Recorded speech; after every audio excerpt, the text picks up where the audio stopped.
نحمده ونصلي على رسوله الكريم اما بعد فاعوذ بالله من الشيطان الرجيم بسم الله الرحمن الرحيم رب اشرح لي صدري ويسر لي امري واحلل عقدة من لساني يفقهوا قولي رب زدني علما اللهم فقهنا في الدين۔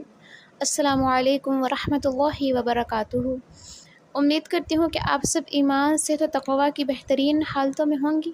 اللہ تبارک و تعالی آپ کی طرف بڑھنے والے ہر شر کو خیر میں بدل دے اور آپ کے پیاروں کو اپنی امان میں رکھے، آمین۔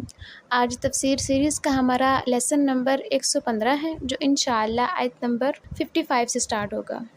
پچھلے لیسن میں ہم یہ پڑھ رہے تھے کہ کس طرح اللہ تعالیٰ نے حضرت عیسیٰ علیہ السلام کو اپنی طرف یعنی کہ آسمان پر اٹھا لیا زندہ سلامت، اور پھر کس طرح پھر آپ علیہ السلام کو آسمان کی طرف اٹھانے کی وجوہات کیا تھیں، وہ کون لوگ تھے جنہوں نے آپ علیہ السلام کا ساتھ دیا، اور وہ کون لوگ تھے جنہوں نے آپ علیہ السلام کے ساتھ غداری کی۔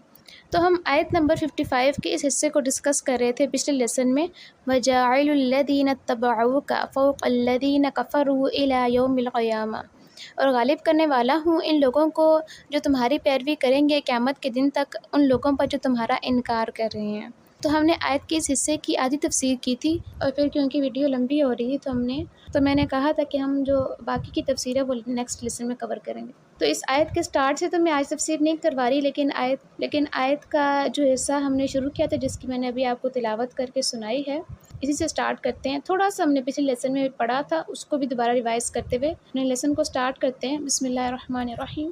وَجَاعِلُ الَّذِينَ اتَّبَعُوكَ فَوْقَ الَّذِينَ كَفَرُوا إِلَى يَوْمِ الْقِيَامَةِ، اور غالب کرنے والا ہوں ان لوگوں کو جو تمہاری پیروی کریں گے قیامت کے دن تک، ان لوگوں پر جو تمہارا انکار کریں گے۔ یعنی کہ اللہ تعالیٰ فرما رہے ہیں کہ میں ہمیشہ حضرت عیسیٰ علیہ السلام کے پیروکاروں کو یہود پر قابض رکھوں گا۔ یہود جنہوں نے حضرت عیسیٰ علیہ السلام کا انکار کیا تھا، اس وقت سے لے کر آج موجود زمانہ تک حضرت عیسیٰ علیہ السلام کے پیروکاروں سے مار کھاتے آ رہے ہیں۔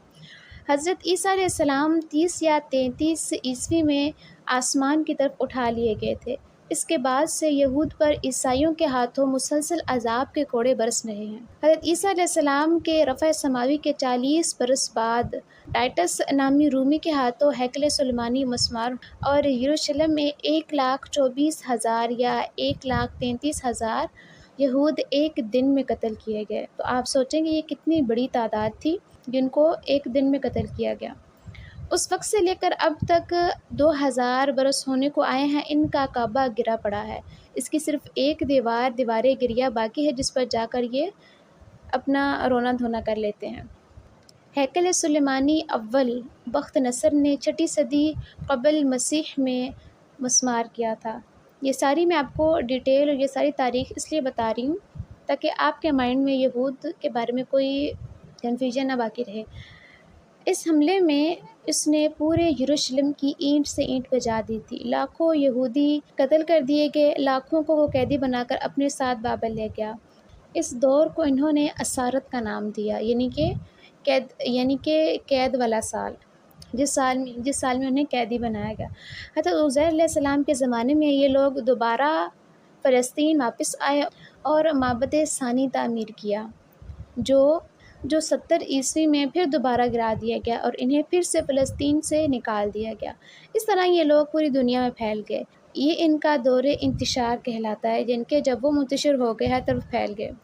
حضرت عمر فاروق رضی اللہ عنہ کے دور میں جب عیسائیوں نے ایک معاہدے کے تحت یروشلم مسلمانوں کے حوالے کر دیا تو حضرت عمر رضی اللہ عنہ نے اسے کھلا شہر قرار دیا، یعنی کہ اوپن سٹی۔ یہاں مسلمان، عیسائی، یہودی سب آ جا سکتے تھے۔ اس طرح پھر ان لوگوں کی دوبارہ یروشلم میں آمد و رفت شروع ہوئی۔ البتہ عیسائیوں نے اس معاہدے میں یہ شرط بھی لکھوائی تھی کہ یہودی یہاں آ کر نہ آباد ہو سکتے ہیں اور نہ یہاں کوئی جائیداد وغیرہ خرید سکتے۔ چنانچہ حضرت عمر رضی اللہ عنہ کے زمانے سے لے کر خلافت عثمانیہ کے دور تک اس معاہدے پر عمل درآمد ہوتا رہا اور یہودیوں کو فلسطین میں آباد ہونے کی اجازت نہیں دی گئی۔ اس لیے انہوں نے عثمانی خلفاء کو بڑی رشوتوں کی پیشکش کی، لیکن انہوں نے اس سے انکار کر دیا اور یہ لوگ کامیاب نہ ہو سکے۔ اب تک کی جو تاریخ میں نے آپ کو یہود کی بتائی، اس سے آپ کو ان کی فلسطین کے لیے اور یروشلم کے لیے دلچسپیاں معلوم ہو گئی ہوں گی۔ اور اب ہم آگے پڑھتے ہیں کہ کس طرح انہوں نے فلسطین کو حاصل کیا۔ بالآخر انہوں نے عیسائیوں کے ساتھ مل کر خلافت عثمانیہ کو ختم کروا دیا، اور اسی دوران 1917 میں انہوں نے برطانوی وزیر بالفور کے ذریعے بالفور ڈیکلیریشن منظور کروایا، جس میں ان کو یہ دیا گیا کہ وہ فلسطین میں جا کر آباد بھی ہو سکتے ہیں اور جائیداد وغیرہ بھی خرید سکتے ہیں، یعنی کہ وہ وہاں پر رہ سکتے ہیں۔ اس ڈیکلیریشن کی منظوری کے صرف 31 سال کے بعد اسرائیل کی ریاست وجود میں آ گئی۔ اب صورتحال یہ ہے کہ یہودی دنیا بھر میں سیاست اور اقتدار پر چھائے ہوئے ہیں، تعداد میں 1.5 کروڑ سے بھی کم ہیں، لیکن اس کے باوجود دنیا کی معیشت کا بڑا حصہ ان کے کنٹرول میں ہے۔ لیکن حقیقت میں یہ سب کچھ عیسائیوں کی پشت پناہی کی وجہ سے ہو رہا ہے۔ اگر عیسائی ان کی مدد نہ کریں تو عرب ایک دن میں ان کے ٹکڑے اڑا سکتا ہے، لیکن اس وقت پوری امریکی حکومت ان کی پشت پناہی کر رہی ہے، جس کی وجہ سے کوئی ان کی طرف ہاتھ نہیں بڑھا سکتا۔ امریکہ اور برطانیہ تو گویا ان کے زر خرید ہیں۔ دوسرے عیسائی ممالک بھی انہی کے اشاروں پر ناچتے۔ بہرحال اب بھی صورتحال یہ ہے کہ اوپر تو عیسائی ہی ہیں، لیکن یہ معنوی طور پر سازشی انداز میں نیچے سے انہیں کنٹرول کر رہے ہیں۔ اور آپ ابھی بھی اگر دیکھیں تو اسرائیل اور فلسطین کی جو جنگ ہے، اس میں اسرائیل کا سب سے بڑا سپورٹر امریکہ ہے اور دوسرے عیسائی ممالک بھی۔ خیر، یہ ہماری بحث کا موضوع نہیں ہے، ہم تفسیر کی طرف پڑھتے ہیں۔ ثم الی مرجعکم فاحکم بینکم فیما کنتم فیہ تختلفون، پھر میری طرف ہی تم سب کو لوٹنا ہوگا اور میں فیصلہ کر دوں گا تمہارے درمیان ان باتوں کا جن میں تم اختلاف کر رہے ہو۔ فَأَمَّا الَّذِينَ كَفَرُوا فَأُعَذِّبُهُمْ عَذَابًا شَدِيدًا فِي الدُّنْيَا وَالْآخِرَةِ، تو وہ لوگ جنہوں نے کفر کی روش اختیار کی، میں انہیں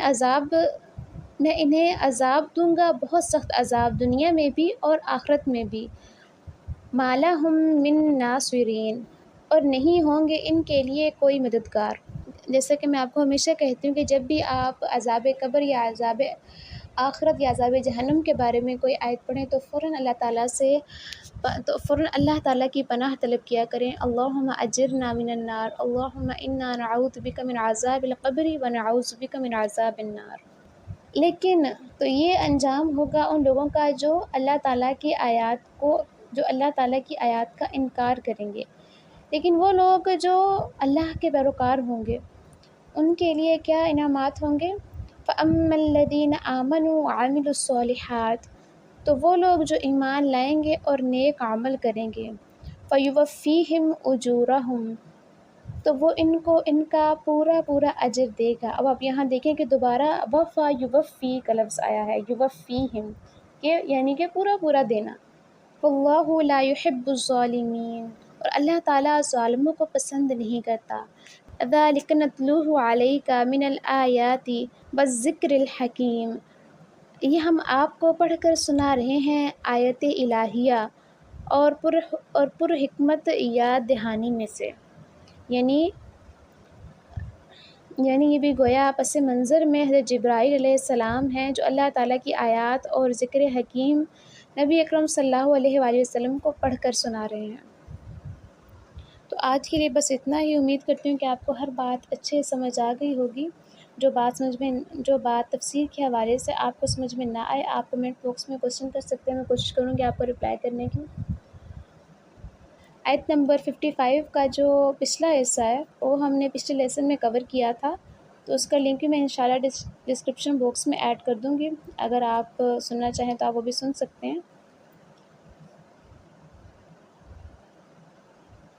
باقی اللہ تعالیٰ پڑھنے پڑھانے اور سننے سنانے پر عمل کرنے کی توفیق عطا فرمائے۔ دعا میں یاد رکھیے گا۔ وآخر دعوانا ان الحمد للہ رب العالمین۔ السلام علیکم ورحمۃ اللہ وبرکاتہ۔